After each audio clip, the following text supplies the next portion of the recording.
Welcome on to yet another edition of Run with Coach Parry. I'm Brad Brown, and today we're going to be talking about altitude training. And I don't mean running if you're really tall. I'm talking about running at high altitude. We've got the coach with us once again. Lindsay, welcome. Thanks for joining us. Yeah, good to be with you again, Brad. Lindsay, altitude training has been the sort of buzzword for a few years now. We're going to dig into that in just a moment. But a massive thank you to the sponsor of this edition of Run. It is brought to you by Simply. These days, no one has any spare time, and none of us really want to think about life insurance. That's why Simply make it quick and easy to sign up. They make sure your people are covered. Simply gives you great value combos of life, disability, and family funeral cover for you, your domestic worker, and your business employees. Get cover in a matter of minutes online. There's no bloods or medicals, instant cover, and it is all online. Choose which benefits you want and what you can afford, and it is backed by a trusted insurer. All you need to do to find out more is head over to coachparry.com/simply. That's SIMPLY to find out more. Simply, looking after your people. Simply is a financial services provider. 47146. Terms and conditions apply. Lindsay, let's talk altitude training. Is it all that it's cracked up to be? Does it make such a big difference? And if you can do it, what are the benefits? Yeah, so look, there's many, there have been many debates over the years about this specific topic, and it ranges from, well, is it the altitude training that makes the difference, or is it the fact that we're in camp away from distractions?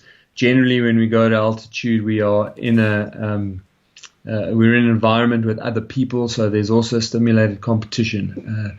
You'll find very few elite athletes that won't argue strongly for it, and of course many of our international middle and long distance stars either grew up at altitude, live and train at altitude, or they go for long camps at altitude and do their training. So look, personally, I believe that altitude training provides an enormous advantage.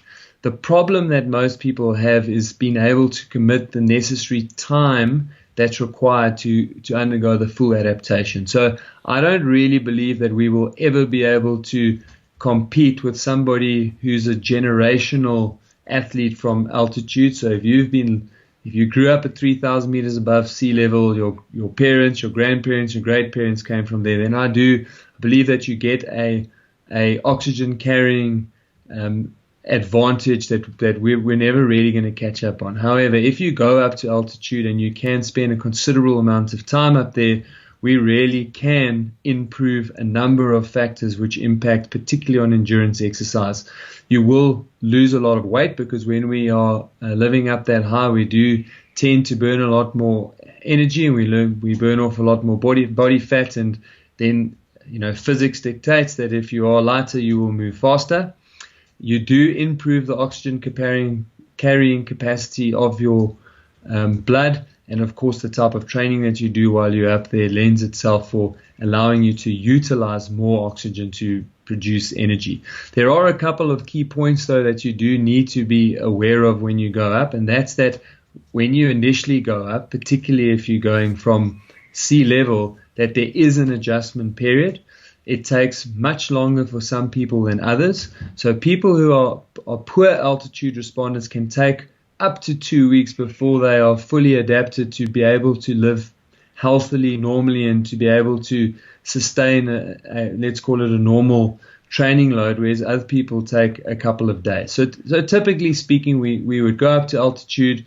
We would be up there for about a week, do some light training, adapt to what we're doing up there, and then you would need to spend at least 2 hard weeks of training up there before you started to reap those full benefits. And of course, the one thing that we always have to take cognizance of is that once you are up at altitude, particularly if we're talking north of 2,000 meters, then we generally cannot exercise at the same intensity that we can down at sea level, even once we are fully adapted. So there is a slight drop-off in those intensity levels, and that indicates that perhaps in some of maybe the 800 and 1500 that there may be advantages in dropping down a bit lower to do your high intensity sessions. The other things that we have to be aware of is that there is an increased risk for respiratory infections. It tends to be a little bit colder up at altitude, especially in the mornings. So if you do suffer from things like asthma or other bronchial conditions, you will be more susceptible to upper respiratory chest infections. But on the whole, if you've got time and you've got the means, you will improve greatly by going up and training at altitude. Brilliant stuff. And I probably shouldn't say it, but if you've got asthma and you're training at high altitude, you've probably got a good chance of winning the Tour de France. Lindsay, as always, great catching up. Thank you so much for your time today. And thank you to Simply for sponsoring this edition of CoachParry.com. If you want to find out more about what they do, you can get yourself some great deals on life insurance and disability cover. All you need to do is head over to CoachParry.com/simply. That's CoachParry.com/simply. Until next time, from the two of us, it's cheers.